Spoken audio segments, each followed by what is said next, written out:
Olá, meus amigos, tudo tranquilo? Aqui é Marcos Hiller, mais uma conversa do nosso canal. Posicionário preciso, Reinaldo Cirilo. Vamos lá, Maravilhoso. lógico. Grande Reinaldo Cirilo, grande parceiro. Conheço o Reinaldo já há praticamente uma década. E Reinaldo Cirilo, ele é uma cabeça pensante, uma cabeça rara que tenta enxergar esses aspectos do contemporâneo, dessa nova arena online, de um jeito, a meu ver, gosto, porque é bastante parcial, não fica em cima do muro, é bastante crítico e fiquei muito feliz do Reinaldo ter concluído o mestrado dele em comunicação, porque já senti que a fala dele hoje em dia já tem um alicerce conceitual mais interessante, para muito mais em pé. Reinaldo Cirilo, é um prazer ter você comigo aqui. Reinaldo, só se apresenta pra gente aí, quem é você, de onde você vem, do que você se alimenta, vamos lá. Bom, Marcão, obrigado pelo convite. É sempre um prazer a gente estar em alguns projetos em conjunto, né? Já aprontamos bastante aí no mercado, já fizemos alguns projetos bem legais. Tive aula com o Marcos Hiller, sou fã aí, tenho os livros, sou um indivíduo aí com muito prazer, sou muito fã. Eu sou de Santos, tenho 40 anos, eu passei grande parte da minha carreira em São Paulo, em grandes empresas multinacionais aí. Trabalhei muito na área de marketing digital, trabalhei trade marketing, trabalhei na parte de merchandising, estratégia, posicionamento, lançamento de produtos, trabalhei com algumas grandes marcas aí, relancei com o Pertoni no Brasil, trabalhei com o Dr. Scholl's, trabalhei com o Chamex, aquela marca de papel. Tive uma carreira aí durante um período em São Paulo, depois decidi me afastar um pouco das empresas, fui para o mundo mais governamental, trabalhei em prefeitura, governo de São Paulo, trabalhei no governo federal, tive uma rápida passagem por vários órgãos públicos e também eu tenho essa parte acadêmica, né? Sou coordenador de cursos de graduação, dou aula e também sou convidado em algumas faculdades pelo Brasil e terminei um mestrado ano passado em comunicação social que abriu um pouco o leque, além do marketing, né? Para a gente ter essa questão a comunicação como um todo, né? Eu acho que é importante entender todas as áreas da comunicação para a gente poder propor algumas estratégias mais bacanas aí. Então, sou um eterno aprendiz e também sou um consumidor ácido, podemos dizer assim, né? Eu não sou muito de ficar fazendo média com marcas e etc. Eu acho que faz tempo que eu não vejo campanhas brilhantes. Eu acho que o marketing, a publicidade está num período um pouquinho chato, uma vigilância por parte dos consumidores, está transformando essas marcas aí em marcas que eram tão redondas, em marcas quadradas. Não vejo mais do mesmo. Na verdade, eu vejo mais do mesmo, não vejo nenhuma campanha que enche os olhos. Eu ando um pouco assim, meio descrente com comunicação e com marketing. Eu espero que os jovens que estejam aí na graduação venham com uma visão um pouquinho mais agressiva, se preparando para novas marcas, até porque eles provavelmente vão ter um grande gap no mercado de trabalho, porque eles vão ter muito trabalho, mas eles vão ter pouco emprego.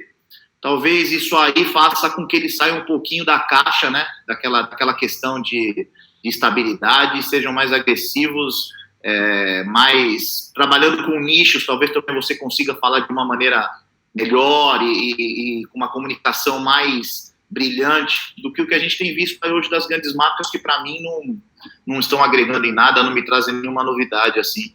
A gente que trabalha com graduação, que dá aula, é difícil você pensar algumas campanhas, né, novas para você mostrar, com exceção de Burger King. Eu gosto muito dessa, até porque é um franco atirador. Quem está nessa posição de franco atirador, então você pode ser um pouco mais agressivo no tom, pode ser mais ácido, pode fazer umas brincadeiras mais ásperas que os teus consumidores entendem, talvez. Já não é o caso muito do McDonald's, tem que ter uma questão mais conservadora. Mas estamos aí de olho no que tem acontecido no mercado, então vamos discutindo aí, vamos trazendo as novidades às pessoas aí. É um prazer estar com você aqui. Muito bom. Reinaldo Cirilo, antes de entrar na tua pesquisa recente, lá desses jovens consumidores ultraconectados, sempre quando eu vou dar aula de digital, de cultura digital, de branding, eu sempre coloco uma questão que para mim é uma questão ampla, mas uma questão para mim que não tem uma resposta definitiva. Metade das pessoas que eu leio afirmam que sim, metade afirmam que não. Temos hoje uma revolução digital em curso. Você acredita que existe hoje uma revolução digital? Quando eu falo de revolução, o termo revolução significa ruptura, né? Revolução industrial, sim, aquilo foi uma ruptura. O anterior nunca mais voltou. Revolução do Gutenberg, lá inventou a imprensa, democratizou a leitura. O anterior nunca mais voltou. E hoje, 60% do Brasil está conectado, 40% ainda não está conectado. E são pessoas não conectadas e pessoas nem melhores nem piores do que nós. Pessoas diferentes da gente, que nesse momento estão vivendo, respirando, tomando chopp, sei lá o que estão fazendo.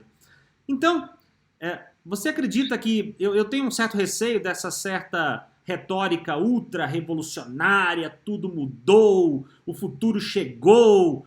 Temos uma revolução digital em curso, sim ou não? Qual o teu olhar sobre isso, Reinaldo Cirilo? Eu acredito que o nosso caminho agora é sem volta.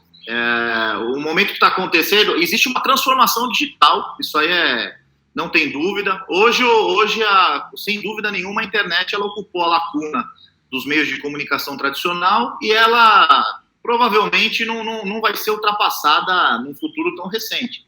Eu não vejo nada que seja tão capaz de unir grupos, de trazer informação num momento real ali. Eu acho que de todas as invenções da comunicação, talvez ela tenha sido uma das mais revolucionárias por conectar pessoas de maneira imediata, o que nenhum outro meio de comunicação fez. Era uma via de uma mão só. Eu coloco para você e não tinha uma volta disso. Você também conviveu muito comigo nessa época, quando eu lancei um blog, isso no meados de 2007, 2008, provavelmente, era um início das pessoas que queriam agregar conteúdo, que estudavam, se relacionavam. Então, o blog ali, para mim, naquele momento, foi um grande catalisador do que viria a ser as mídias sociais.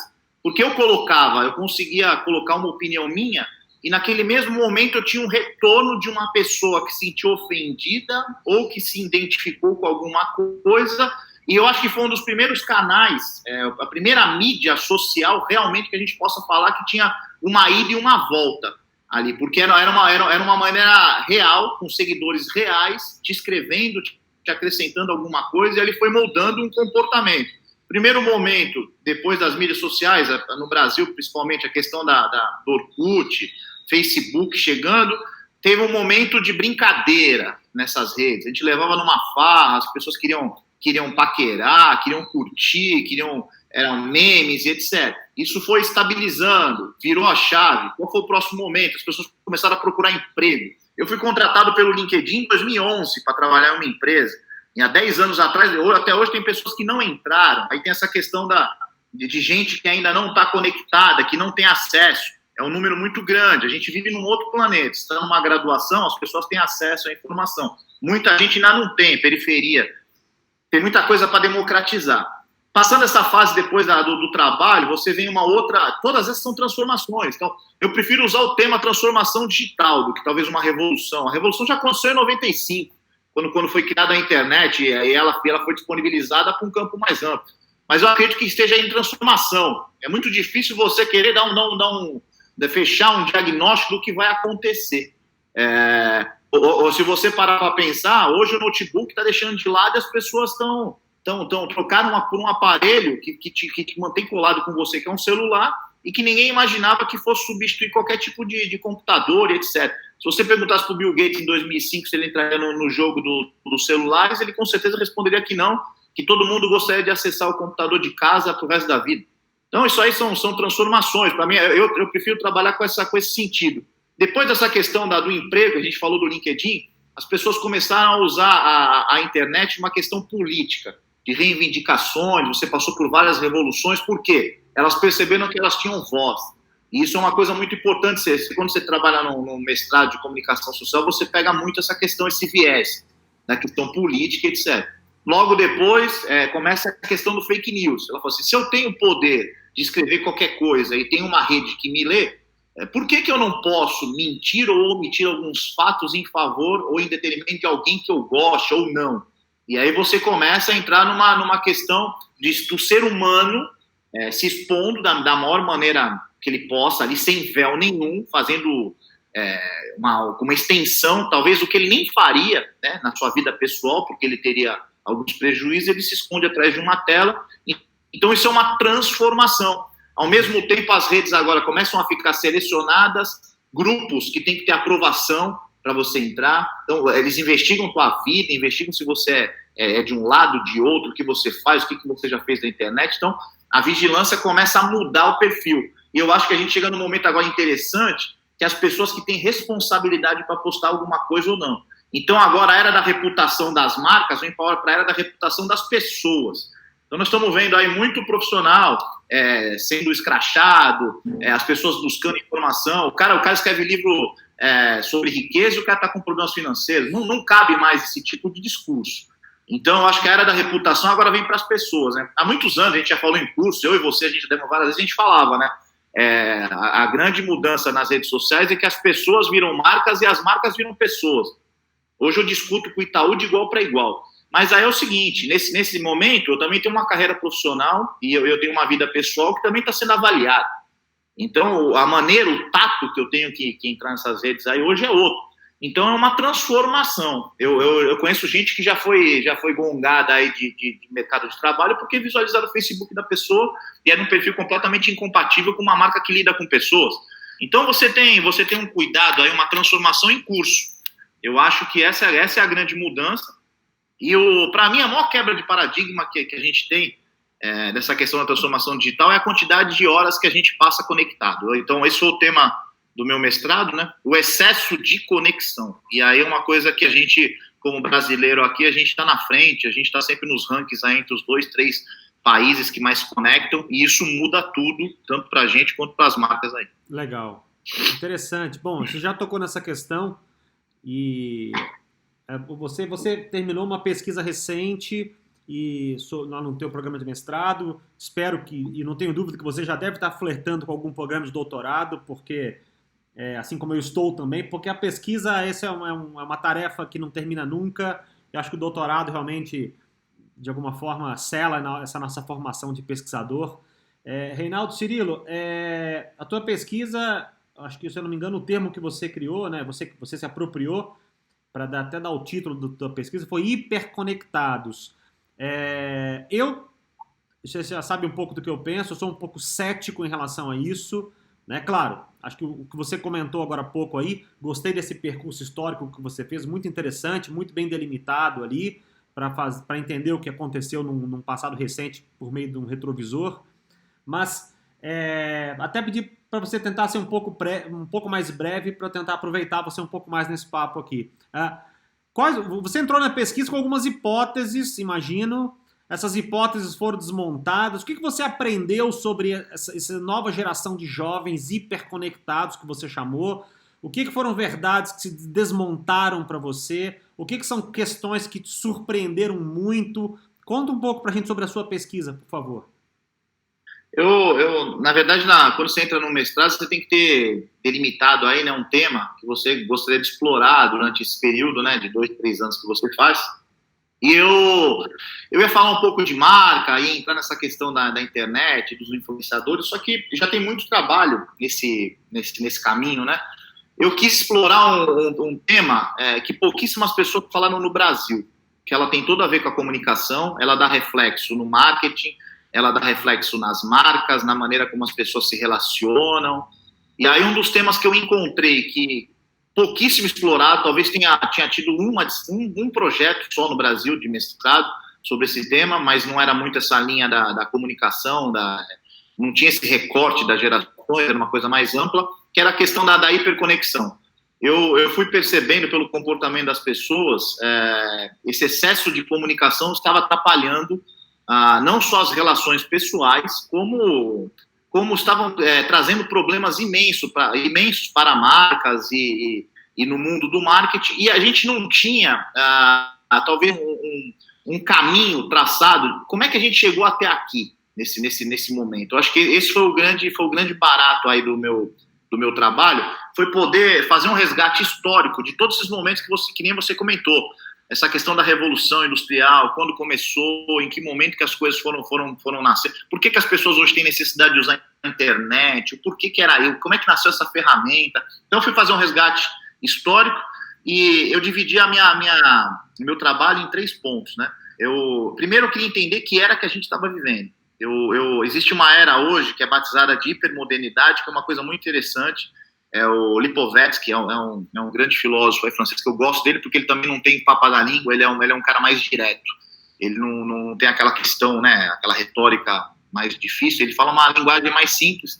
E ele deixa isso muito claro. Essa é a era do individualismo. Isso pauta muito a questão da internet, do uso, das pessoas ficarem conectadas por mais tempo. Apesar elas estarem ligadas em redes, elas têm muito essa questão do individualismo, de cuidarem primeiro de si, pensarem em si, tomarem primeiro uma atitude interna, sem se preocupar com o outro. Então isso já é um corte aí do cordão umbilical com as outras gerações, que tinham toda essa questão do cuidar, da família, de se reunir e tal. Essas pessoas não precisam estar no momento físico, talvez em conjunto, essas novas gerações, para se sentirem conectadas. Isso é uma grande ruptura que você tem com o passado. Então, você corta isso e aí você começa. Quais são os aparelhos que você tem hoje? O que conecta? Quanto tempo você fica conectado? Teu trabalho está na internet. Foi mudando também esse paradigma. Então, o segundo ponto é a questão da hiperconectividade, as horas, quantas horas, excesso de horas e tal. E o terceiro ponto são os hiperimpactos. Isso causa grandes impactos. Talvez em países mais desenvolvidos a gente já tenha doenças muito sérias, vícios em jogos online, que é uma coisa, assim, horrorosa. A gente está pegando, assim, cases de pessoas que ficam 72 horas sem levantar de uma cadeira, jogam jogos de fralda. Na China, desde 2006, as pessoas são internadas dentro de quartéis generais do exército para que acabem com esse vício. Então, está muito sério. Uma das coisas que me surpreendeu, eu tive que fazer um recorte e eu peguei uma geração, eu tive que escolher uma geração. Eu peguei uma geração nascida a partir do ano de 95. Por que a partir do ano 95? Porque essas pessoas não viveram um mundo analógico. Então, elas vieram a partir da internet já comercial, já vigorando. Então, elas não viveram um mundo analógico, elas já nasceram no mundo digital. Já tinham acesso, já nasceram quando era criança, já brincavam com o celular, já era uma outra geração, foi a primeira geração que veio. O que me surpreendeu nessas pessoas eu tinha uma outra ideia quando eu comecei o estudo, pensando que são pessoas egoístas, não se preocupam com o consumo, elas não são criteriosas, e o que eu percebi foi totalmente ao contrário. Elas são super criteriosas, têm facilidade de pesquisa, elas não são pessoas que se preocupam com preconceito e etc. São pessoas cabeças abertas. Esses jovens, né, de 24, 25 anos, isso é uma pesquisa no geral. Ele seleciona marcas, ele não gosta de marcas que faz testes em animais, ele exige alguns comportamentos. Tem um livro do Kotler, que ele antes do Marketing 4.0, né, ele fala muito da questão das empresas serem sustentáveis, serem responsáveis socialmente e tal. E isso se aplica muito a essa geração. Eles têm esse cuidado de pesquisar, de buscar. Eles diferente até de nós, que já tivemos que trabalhar em empresas durante muitos anos, porque talvez não tinha outra opção, não pudesse sair, precisava do salário. Esses caras não pensam, não hesitam em largar uma empresa para buscar outro compromisso. São pessoas que ficam 2, 3 meses, se não se adaptou ao chefe. Esse esquema de chefia, de ter alguém em cima mandando, para eles não funciona. Eles gostam de uma coisa linear, uma discussão, eles gostam de estar nessa questão do aprendizado. Na faculdade, a gente vive isso na graduação. Esses jovens, o que eles querem? Eles querem cases práticos, eles querem falar, eles querem demonstrar. É o tempo inteiro, eles querem exercício, querem saber como que fazem. É uma coisa que eu falava há muitos anos também, quando o YouTube teve essa arrancada, as pessoas começaram a ver o YouTube, falavam assim, as pessoas não querem ler como é que faz, elas querem ver como é que faz. Então, quando o YouTube deu essa sacada, eu falei, vai ser tutorial, isso aí é a coisa do futuro, cara. É vídeo curto de 1 minuto, como é que troca uma resistência de um chuveiro, por exemplo. Então, isso é uma transformação, e nasce uma geração, talvez a mais desafiadora que a gente teve até agora. Essa geração é uma geração muito complicada de lidar. Ele tem muitos problemas como ansiedade, como depressão. Eles dão respostas automáticas, em segundos, eles não pensam, não tem filtro, e isso causa uma série de problemas, aí deixa a vida um pouco mais conturbada do que não é. Não tem aquele jogo de cintura, como uma geração antes, com 35, 40 anos, que você levava, pensava, absorvia antes e tal. Eles não, eles têm essa questão do impacto de falar o que está pensando, mas isso causa alguns problemas. Tem uma liberdade também de internet, essa questão de nudes, de mandar, de publicar o que bem entender e tal, e isso também causa problemas lá na frente. Então, na verdade, a pesquisa continua, ela não acaba ali, porque cada ano a gente tem novidade e a gente chegando. Para ter uma ideia, hoje a gente tem menos de 4 bilhões de pessoas conectadas, sendo que a gente tem um mundo com 7,5. Então, a gente tem um continente inteiro praticamente fora da internet, que é a África. Então, o Google está fazendo um trabalho hoje de disponibilizar a rede. Quando esse pessoal entrar, aí você pode afirmar que agora é a maior revolução mesmo de internet. Quando você tem 50% das pessoas sem acesso, ainda é muito prematuro para falar o que vai vir por aí. Muito bom, muito bom. Acho que você tocou num ponto importante aí. Eu acho que... Bom, o que me incomoda um pouco é essa questão dessa certa generalização desses termos. Os jovens hoje são super críticos e tal. O termo que eu uso em sala de aula é um certo grupo de jovens, né? Eu sempre tento delimitar porque qualquer generalização eu acho um tanto quanto perigosa. Enfim, você colocou uma questão aí a grande transformação, a grande ruptura, né? Foi a chegada da internet em 95. Eu estou lendo pessoas que estão dizendo que foi uma transformação, mas o que foi realmente muito abrupto foi 2007, 2008, a chegada do iPhone, a chegada do smartphone. Diz que ali foi a coisa realmente rompedora e o iPhone tem só 11, 12 anos de vida. Olha onde essas coisas já estão, né? Reinaldo, tem uma jornalista que eu adoro do El País, chamada Eliane Brum, e ela trouxe uma frase um dia numa matéria.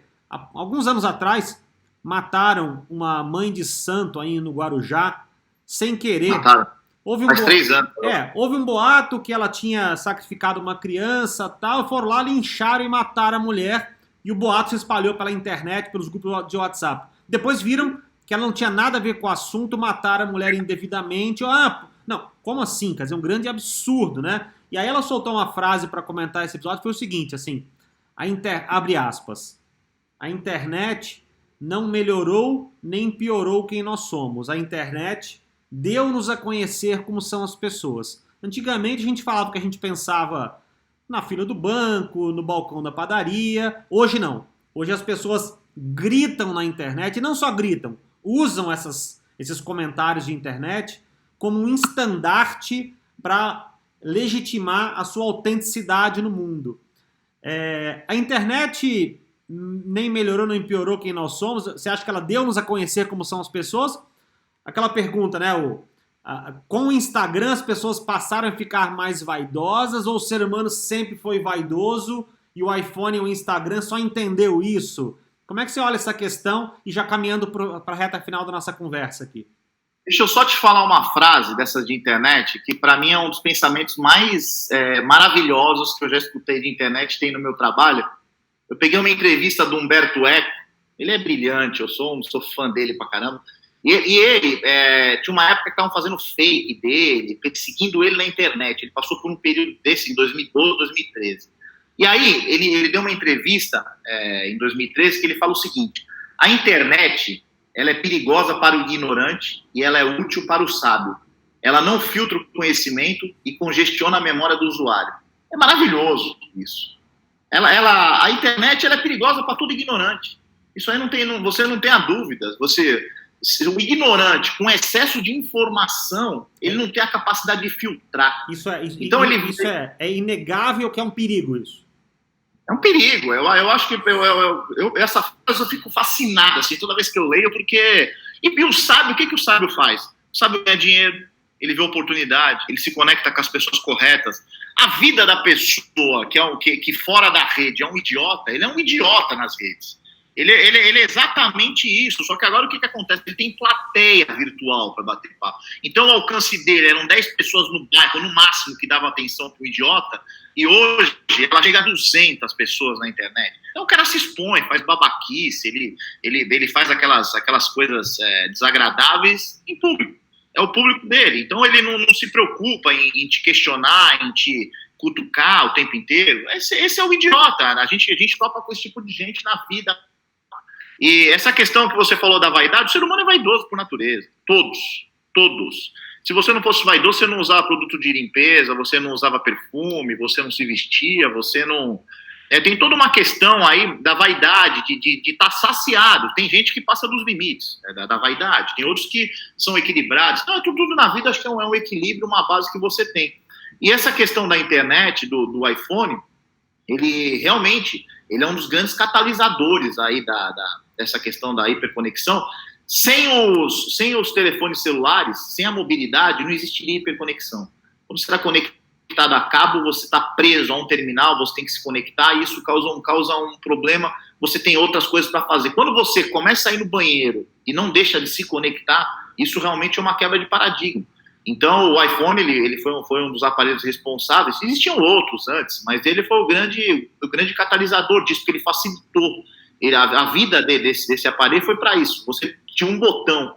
Então, o mais fácil possível de você digitar, de você se logar. Então, ele realmente é a grande diferença. A hiperconexão ela não existiria se não tivesse celular, se você não tivesse dispositivos móveis. E isso aí muda muita coisa da relação. Hoje você paquera pelo telefone, hoje você compra coisa pelo telefone, hoje você paga, você tem seus cartões digitais disponibilizados, você acessa e-mail, responde, você tem oportunidade. Então é exatamente isso que o Humberto Eco diz, eu acredito muito nessa frase. A internet atrapalha o idiota e ela favorece o sábio. O excesso de informação, quem tem essa capacidade de filtrar, de não cair em pegadinha de internet, de não entrar nessa questão de fake news, de não entrar em debates que não levam a nada, que você jamais entraria na sua vida pessoal, e a gente, por ter tempo, por estar conectado o tempo inteiro, você entra numa arena digital, numa guerra. Então, é questão de filtrar e de poder ser utilizado da maneira mais útil. Outro dia eu vi uma analogia eu sou muito fã de YouTube, né? Aí perguntaram pro Bono como é que ele enxerga a internet e tal. Ele usou uma analogia, uma metáfora que eu gostei. Ele falou que a internet, sob algum aspecto, ela se assemelha a mictória, a cabine com a privada do banheiro masculino, né? Quer dizer, homens, acho que mulheres também, mas homens principalmente, as cabines, tem aquelas pichações, né? E a gente vê coisas escritas ali, coisas que não dá nem pra gente reproduzir em público, são coisas bizarras, são coisas... Ou seja, a internet tende a se transformar em alguma certa medida num banheiro público masculino, ou seja, ali as pessoas falam o que pensam mesmo, sem medo de ser feliz, então é um negócio meio surreal. Foi o pior do ser humano ali, isso faz parte do negócio, né? O pior. Eu tinha um chefe que na época, em 99, 2000, ele falava pra mim assim, na época a gente brincava, estamos na internet, estão fazendo? Não, tô conectando aqui e tal. Aí ele falava assim, sabe o que é internet? Ele era bem do interior, assim, lá de Araraquara e tal. Eu falava, não, o que é internet? Ele falava, a internet é a janela do diabo. Você abriu essa janela, você não sabe quem vem, você não sabe com quem você está falando, você está abrindo a porta da tua casa e a janela para entrar tudo de pior. Ele tinha essa visão, isso. Cara, eu acho hoje maravilhoso. Tem isso. Eu acho um negócio, cara, um negócio assim, a visão dele, né, daquela pessoa do interior que não tinha acesso, ele evitava, ele odiava chegar perto de um e-mail. Tanto que ele faleceu sem nem ter telefone celular praticamente, que ele odiava essa conexão, então era um negócio muito, muito diferente. Muito louco. A Eliane Brum fala também, com a internet o humano perdeu o pudor de suas vísceras, né? Muito isso, assim, a internet aceita tudo, impressionante. E a pergunta que ficou no final da minha pesquisa de mestrado, que você tocou de alguma forma aí, que para mim é uma pergunta que se debruça-se ainda muito pouco, podia se debruçar muito mais. Quais os reais efeitos danosos desse uso irrefreado de redes sociais? A gente fica conectado, me permitam aqui, a porra do dia inteiro no celular. A gente pode estar tendo, as pessoas podem estar assistindo a nossa conversa mais interessante do mundo aqui. Se chegar uma notificação dizendo que alguém marcou na foto, vai parar de ver e vai olhar na hora. Acabou, né? Assim, quais os danos desse uso irrefreado? Você falou aí questões de ansiedade, questões de FOMO, questões de burnout, quer dizer, são questões reais. Hoje, os psiquiatras e psicólogos nunca tiveram com a agenda tão cheia quanto hoje em dia, né, Reinaldo? E eu acho que além das questões emocionais aí que são gigantes, né? A dificuldade da pessoa se relacionar, você pode colocar a pessoa mais interessante do mundo aí, se você não tiver predisposto a ouvi-la, a deixar de lado teu celular, o celular tem um mundo aí infinito. Então essa pessoa vai ser sempre o segundo papo, você vai ter sempre a preferência ali. Se a gente não se policiar, eu tenho tentado muito, cara. Eu tenho tentado desconectar. Eu chego na faculdade, eu desligo o celular, só ligo 11 horas da noite, meia-noite, vejo alguma coisa e vou dormir. Eu tenho ficado o máximo. Usei muito. Eu fui um dos pioneiros dessa questão quando saiu a internet. Primeiro relacionamento que eu tive, primeiro bate-papo que eu tive com a internet foi entre os anos de 94 e 95. Eu conversei com uma pessoa da Colômbia, eu fiz uma amizade com a pessoa colombiana. Não existia e-mail ainda, naquela época a gente não podia ter e-mail. E aí a gente voltou a ter papo por carta, uma coisa fantástica, isso há 25 anos atrás. Eu sempre fui fascinado por essa questão de conexão, de poder estar em contato com pessoas do mundo inteiro. No blog mesmo, eu tinha um publicitário de Israel que mandava campanha para nós. Nunca vi o cara na vida, mas eu tinha um relacionamento com ele assim brilhante, a gente falava toda semana e tal. Isso a gente não pode perder. Eu acho que essa questão das pessoas, de ter o contato e tal, tem que se policiar. Eu acho que é uma questão de educação aí. Você deixar o celular de lado, não levar. Às vezes a gente tem evitado de levar celular com a minha mulher, a gente sai, não vamos levar hoje o celular. Ou só um leva. Vamos para um bar. Bar é para conversar, para olhar, para bater papo. É legal tirar uma foto? Tudo bem, registra o momento ali e tal. Eu estou diminuindo também a quantidade de postagem, eu acho que não está agregando muita coisa, entendeu? Então você perde um pouco o senso do que é legal, bacana para sua família e se isso tem a ver com a sua rede ou não tem. Então, tem que se policiar. Eu acho que eu também gerencio a minha marca, tenho uma marca na internet, né, na rede, voltei ativo agora depois de alguns anos parado, e aí eu percebi isso, o menos é mais. Eu fiquei 2 anos e meio sem postar nada. Quando eu postei foi um fenômeno. Eu falei, puta, agora eu vou postar direto.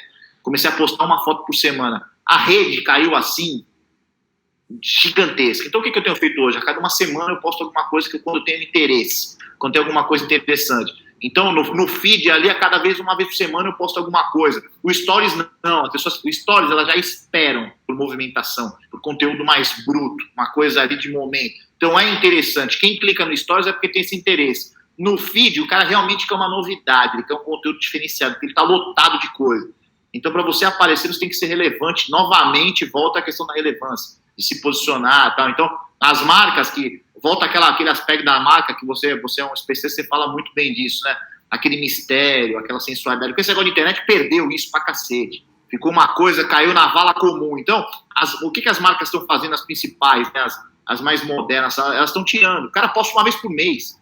É muito louco isso. Então os caras ficam esperando quando a marca vai postar. Hoje não tem isso. Hoje sabe que é 2, 3 postagens por dia, bombardeio, digital influencer. A gente tem que dar um passo para trás. Estou cansado de falar isso para os alunos, para as pessoas.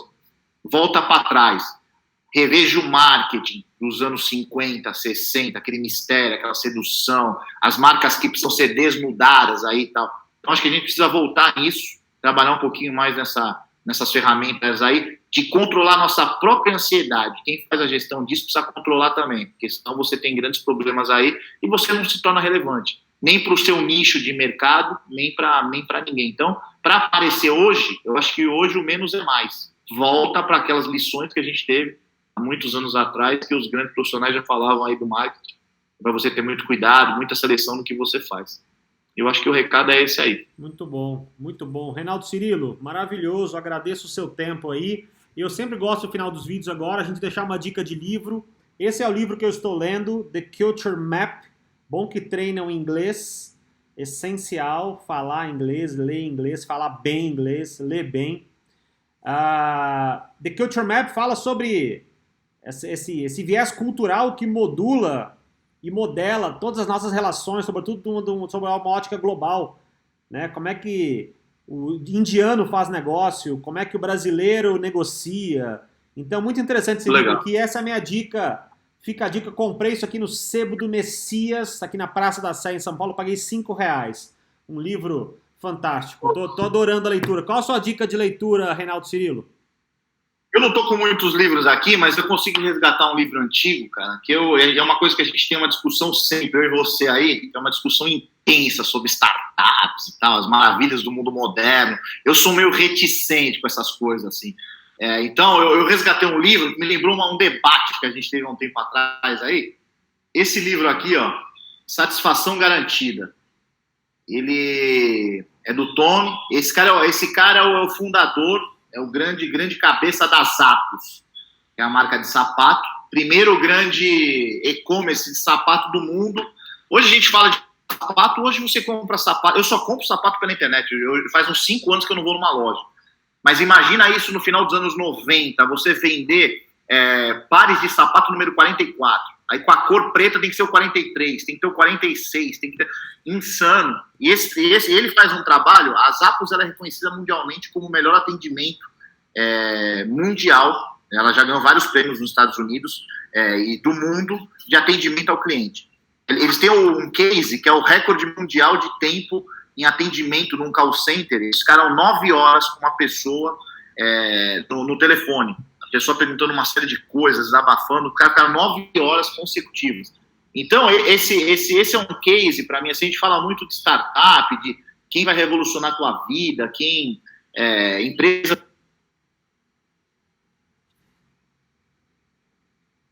É um livro antigo e deixam muitas lições aí. Ele, na verdade, ele fala que ele conseguiu o lucro através da paixão. Então, se você não tiver paixão pelas coisas, teus negócios vão sempre naufragar.